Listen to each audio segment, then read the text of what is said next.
भगवान बुद्ध आणि त्यांचा धम्म तृतीय खंड भाग चौथा 8 धर्मपुस्तके प्रमादातीत आहेत असे मानणे म्हणजे अधम्म होय.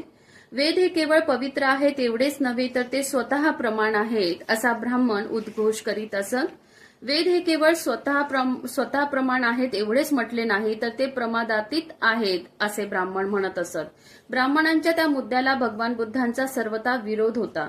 भगवान बुद्धांनी वेदांना पवित्र मानले नाही, त्यांनी वेदांना स्वतः प्रमाण असल्याचे मानले नाही आणि वेद प्रमादातीत आहेत या गोष्टीसही भगवान बुद्धांनी मानले नाही.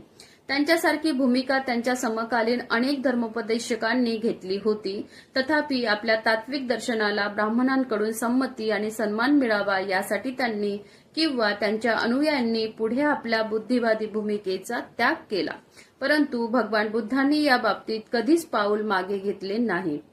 23 सुत्तामध्ये